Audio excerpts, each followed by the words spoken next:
हार्दिक स्वागत करते हैं। आपका हमें कीमती समय देने के लिए बहुत बहुत शुक्रिया। आज जो हम आपके सामने नाटक लेके आए हैं वो सिर्फ एक नाटक ही नहीं बल्कि एक सीख है। जो सीख है ना वो तितली जैसी है। अगर आप उसे आपके मुट्ठी में कैद करोगे तो वो आपके पास ही रहेगी। हाँ, अगर उसे चारों ओर उड़ने देंगे तो वो सबका दिल जीत लेगी और वातावरण में रौनक छा जाएगी। इसीलिए जो सीख आज हम आप तक पहुंचाने वाले हैं उसे सिर्फ आप तक ही ना रखें, जितना हो सके उतना फैलाएं, जिससे सिर्फ आपको ही नहीं पूरी दुनिया को खुशी मिले। तो चलिए आज का ये नाटक शुरू करते हैं। यहाँ बुलेश्वर में जवेरी फैशन नाम की एक कपड़ों की दुकान है जो बहुत ही ज्यादा फेमस है। उनके मालिक दीनानाथ जवेरी जो इस समय टहल रहे हैं। पैसों से सुखी है, उनके बच्चे भी वेल सेट है, सब रिस्पॉन्सिबिलिटी छुटकारा भी मिल चुका है। पर इतनी रात गए सोने की जगह जागे क्यों है?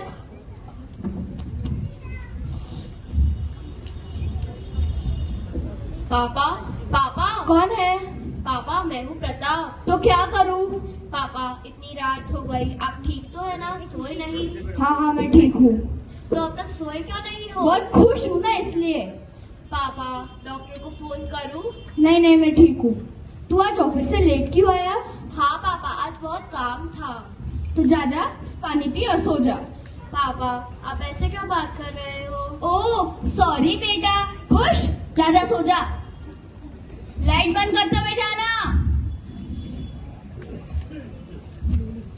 पापा ये देखो हमारे डिपार्टमेंटल स्टोर का ग्राउंड प्लान है ना, बिल्कुल परफेक्ट। 2-3 दिन में डिजाइन भी फाइनल हो जाएगी। देखो ना पापा। हाँ देख लूंगा। पापा मैंने ना देवलाली जाके प्रॉपर रिसर्च की है। वहाँ एक भी डिपार्टमेंटल स्टोर नहीं है। वहाँ के लोगों को खरीदी करने बहुत दूर जाना पड़ता है, इसीलिए वहाँ स्टोर खोलने से लॉस होगा ही नहीं, प्रॉफिट ही प्रॉफिट है। अरे क्या हुआ, कंफ्यूज हो गए? तो बात यह है कि सालों पहले देवलानी में दीनानाथ भाई ने जमीन खरीदी थी। जहाँ जमीन खरीदी थी वो जगह बिल्कुल सुनसान थी, पर अब वहाँ इतना विकास हो गया है कि उस जगह का दाम 10 गुना बढ़ चुका है। और जब पैसों की बात आती है तो वो लोग जो हमें ठीक से देखते भी नहीं है हमारे आगे पीछे घूमने लगते हैं। बेचारे दीनानाथ भाई 15 दिनों से यह बात सहन कर रहे हैं। उनका बड़ा बेटा चाहता है कि पापा हमें वहाँ डिपार्टमेंटल स्टोर ही खोलना चाहिए। श्योर सक्सेस है। उनका छोटा बेटा शैलेश चाहता है कि पापा हमें देवलाली में कंदशाला खोलनी चाहिए अंधे बच्चों के लिए। उनकी सगी बहन लीला चाहती है कि मोटा भाई मैं तो कहती हूँ हमें वहाँ आलीशान बंगला बनाना चाहिए। सोने के झूमर, चमकता हुआ फर्श और मर्सिडीज की गाड़ी। सोचो तो कितना नाम होगा मेरा मतलब है तुम सबका। मेरा तो क्या, मेरी पूरी लाइफ में झोपड़ी में गुजार दोगी। मुझे तो तुम्हारी स्टेटस की पड़ी है। बस बुआ बस, मेरा तो दिल भर आया। प्रताप की पत्नी कल्पना चाहती है कि पापा मैं क्या बोल रही हूँ, हमें वहाँ एक रेस्टोरेंट खोलना चाहिए। शैलेश की पत्नी भावना चाहती है कि नहीं तुम सबका आइडिया बिल्कुल बेकार है। हमें तो वहाँ एक बुटीक खोलना चाहिए। पापा आपको पता है देश में 4 लाख से भी ज्यादा अंधे बच्चे हैं और उनके लिए सिर्फ 13,000 स्कूल। इतनी दुख की बात है ना ये। हम उन बच्चों को नजरें तो नहीं दे सकते और उन्हें पढ़ा लिखा कर आगे तो बढ़ा सकते हैं ना। अरे ओ समाज सेवक तू तो रहने ही दे। हाँ पापा हमें बाहर डिपार्टमेंटल स्टोर ही खोलना चाहिए। मोटा भाई सब लोग क्या सोचेंगे? जवेरी फैशन के मालिक और एक फ्लैट में रहेंगे। तो सब लोगों में इंसानियत है या नहीं? इंसानियत वाले मुझे अच्छे से पता तुझे अंधशाला क्यों खोलनी है। इनका आइडिया छोड़ो पापा, मेरा आइडिया ही प्रॉफिटेबल है। मोटा भाई कभी तक आप इस मुंबई के फ्लैट में रहेंगे, अभी तो देवलाली के आलीशान बंगले में शांति से रहने का। शांति तो यहाँ मिलेगी अगर इमाजी चुप रहे तो। ए भावना क्या बोल पे लोगों को कपड़ों का बहुत शौक है, इसीलिए वहाँ पे बुटीक ही खोलना चाहिए। नहीं नहीं, वहाँ लोग खाने के बहुत शौकीन है, हमें वहाँ रेस्टोरेंट ही खोलना चाहिए। पापा, ये पुण्य कमाने का मौका है। अंधशाला।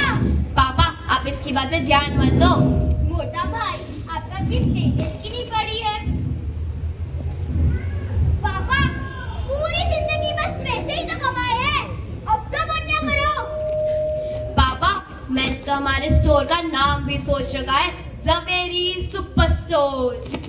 मोटा भाई, पापा स्टोर, बस बस बस, बहुत हो गया तुम सबका। सिर्फ मैं बोलूंगा और तुम सब सुनोगे। डिपार्टमेंटल स्टोर खोलना है, अंधशाला खोलनी है, बुटीक रेस्टोरेंट खोलना है, बंगला बनाना है। तुम सबके इस विचार के लिए बहुत बहुत धन्यवाद। लेकिन ये मेरी जमीन है, इस पे क्या करना है इसका डिसीजन सिर्फ मैं लूंगा। और मैंने सोच लिया है, मैं वहाँ उपाश्रय ही बनाऊंगा। उपाश्रय? हाँ, उपाश्रय। Zaveri super store. हाँ पापा। यही नाम सोचा है ना तूने तेरे स्टोर के लिए? तो मुझे बता, इसमें क्या क्या मिलेगा? अरे सब कुछ पापा, चॉकलेट, बिस्किट, शूज, कपड़े। और मन की शांति वो मिलेगी तेरे स्टोर में? जवाब दे। शैलेश, तुझे अंधशाला खोलनी है ना? बहुत अच्छे विचार है। अंधे बच्चों को शिक्षण मिलेगा, मार्गदर्शन मिलेगा। लेकिन शैलेश, जो लालच और पैसे से अंधे हैं, क्या तेरी शाला उनको शिक्षण दे पाएगी, उनको मार्गदर्शन दे पाएगी? जवाब दे। लीना बेन, आपको तो बड़े बंगले में रहना है ना, आपको मेरे स्टेटस की बहुत चिंता है ना। लेकिन इंसानियत का स्टेटस जो दिन बर दिन गिरता जा रहा है, क्या आपका बंगला वो स्टेटस ऊपर ला सकता है? जवाब दो। तुम सब के सब स्वार्थ के नशे में डूब गए हो। बहू बेटा, तुम्हें बुटीक और तुम्हें रेस्टोरेंट खोलना है ना? रेस्टोरेंट में लोग खाएंगे, उन्हें संतोष जरूर मिलेगा, लेकिन वो सिर्फ पेट का संतोष होगा। मन के संतुष्टि के लिए प्रभु की भक्ति भी तो जरूरी होती है ना? क्या तुम्हारा रेस्टोरेंट वो दे पाएगा? जवाब दो। लोग बुटीक में जाएंगे, अच्छे कपड़े पहनेंगे, लेकिन क्या वो उनकी मन की आकर्षकता को बढ़ा पाएगा? जवाब दो। तुम सबका एक ही सवाल था कि उपाश्रय क्यों, जबकि सवाल ये होना चाहिए कि उपाश्रय क्यों नहीं। मैंने सोच लिया है, मैं वहाँ उपाश्रय ही बनाऊंगा। अरे पापा सुनो ना, पापा सुनो ना। क्या करेंगे? मुझे वहाँ अंधशाला खोलनी है। पापा को कैसे बनाओगे? पता नहीं, बनाना पड़ेगा। मेरी इमेज का सवाल है। मैं वहाँ उपाश्रय तो नहीं बनने दूंगा। आप सब यही सोच रहे होंगे कि शैलेश अंधशाला खोलने के लिए इतना हाइपर क्यों हो रहा है। ये उसकी महानता नहीं, मजबूरी है। इसी नाम के समाज सेवक का कुछ ही हफ्ते पहले गफले में नाम आया था, इसीलिए अपनी इमेज क्लियर करने के लिए वह वहाँ अंधशाला खोलना चाहता है। हाँ, उपाश्रय। दीनानाथ भाई ने कितने अच्छे से उपाश्रय का मतलब समझाया है, पर ये लोग इसे समझते ही नहीं। और हाँ, समझेंगे भी कैसे? अगर एक कांच पर धूल जम जाए ना, तो सामने और कुछ दिखाई नहीं देता। वैसे ही इनके कांच पर स्वार्थ की धूल जम गई है, इन्हें अपने स्वार्थ के अलावा और कुछ दिखाई नहीं देता। एग्जैक्टली, सभी परिवार वाले स्वाद के नशे में डूब गए हैं। इसीलिए देखो ना, जमीन के लिए कितना लालच दिखा रहे हैं। जब इन परिवार वालों का स्वाद का नशा डूब जाएगा, क्या तब वो समझ पाएंगे? जानने के लिए आगे देखिए।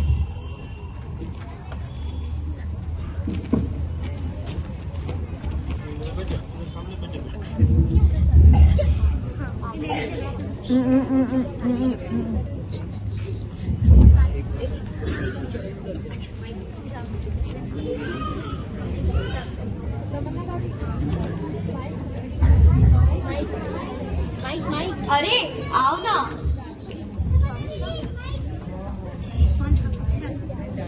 अरे आओ ना। जय जिनेंद्र भाई, कैसे हो? जय जिनेंद्र, मैं एकदम ठीक हूँ। आओ बैठो। कल्पना, ओ कल्पना, सुरेश भाई आए हैं। बोलो क्या लोगे, चाय कॉफी?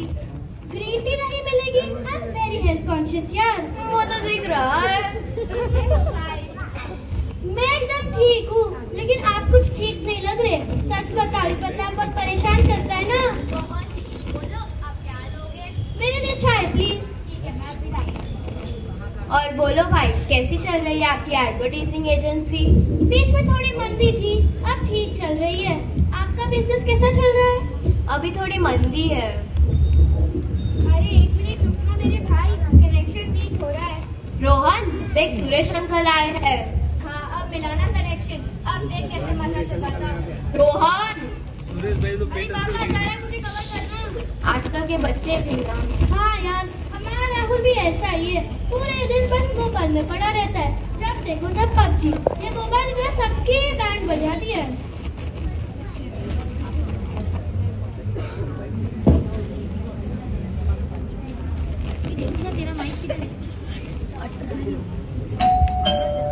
रोहन जा दरवाजा खोल। हाँ, अब आया ना मजा।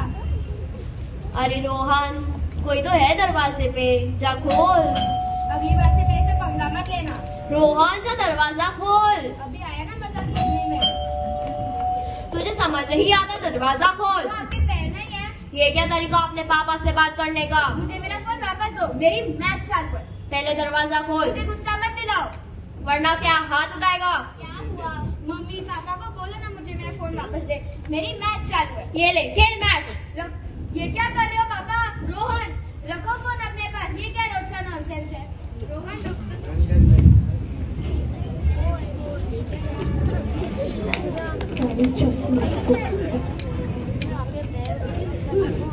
आर्यन, आर्यन, आर्यन आ रहा है।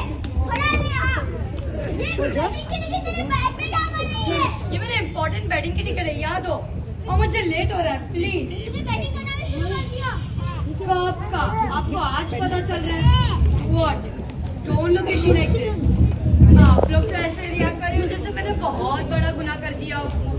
और मैं पार्टी में जा रहा हूँ, तो मैं वहाँ खाकर ही आऊंगा, तो घर पे खाना बनाने की जरूरत नहीं है। कोई पार्टी वार्टी में जाने की जरूरत नहीं है। चुपचाप बैठ कर पढ़ाई कर। मम्मा आप पकाओ मत, प्लीज। आर्यन तू। बार बार फोन करके इरिटेट मत करना। आर्यन खड़ा करे। आर्यन चल प्रताप, मैं चलता हूँ।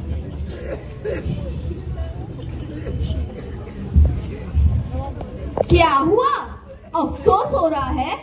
मत करो, कोई अधिकार नहीं है तुम्हें अफसोस करने का। क्या तुमने कभी अपने बच्चों को संस्कार देने की कोशिश की है? तो फिर तुम कैसे एक्सपेक्ट कर सकते हो कि तुम्हारे बच्चे संस्कारी होंगे? अब समझे तुम लोग, मैं उपाश्रय क्यों बनाना चाहता था? क्योंकि संस्कारों का सिंचन सिर्फ उपाश्रय में ही हो सकता है। आज के इस युग में उपाश्रय के विरोधी बहुत मिलेंगे, और आज की युवा पीढ़ी को तो जैसे उपाश्रय के नाम से ही एलर्जी हो गई हो। फिर भी मैं कहूँगा कि उपाश्रय हजारों की संख्या में खड़े होने चाहिए। पता है क्यों? तो सुनो, इस जग में असंख्य देरासर है, और उनमें पूजा करने वाले तो हर जगह मिल जाएंगे, लेकिन तीन लोक के नाथ देवादिदेव की प्रभु भक्ति करने वाले भक्त कहाँ से पैदा होंगे? उपाश्रय से। गांव गांव विहार करने वाले गुरु भगवान तो बहुत है, लेकिन उनकी गुरु भक्ति करने वाले श्रावक कहाँ से पैदा होंगे? उपाश्रय से। व्याख्यान देने वाले गुरु भगवान तो बहुत है, लेकिन उनके व्याख्यान का अमूल्य अवसर उठाने वाले श्रोता कहाँ से पैदा होंगे? और आज के युग में ने तो हमारे संस्कृति का खुलेआम कत्ल किया है, और इस संस्कृति को बचाने वाली कमांडो फोर्स कहाँ से तैयार होगी? उपाश्रय से। और उपाश्रय से ही तो पाठशाला चलते हैं। जब जब इस धरती को महापुरुषों की जरूरत पड़ी है, तब तब जिन शासन के प्रभावक महापुरुष शासन को मिलते रहे हैं। आज के इस आधुनिक युग में इन महापुरुषों की बहुत जरूरत है, और ये महापुरुष कहाँ से पैदा होंगे? पाठशाला से। उपाश्रय से पाठशाला, पाठशाला से श्रावक, श्रावक से संघरक, रक्षक और संघरक्षक से संस्कृति की रक्षा करने वाली कमांडो फोर्स, ये सब जुड़े हुए हैं। क्या अब भी उपाश्रय और पाठशाला की कीमत नहीं है? अवश्य है।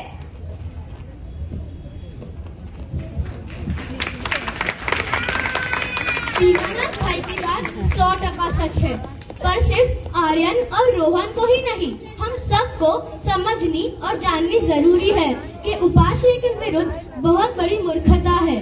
आज के समय में उपाश्रय का बहुत बड़ी जरूरत है। उपाश्रय और पाठशाला आज के साइंस युग में धर्म, संस्कृति और राष्ट्रों को बचाने के लिए ऑक्सीजन का काम कर रहे हैं। क्या अब भी उपाश्रय की जरूरत नहीं है? पाठशाला की जरूरत नहीं है? अवश्य है।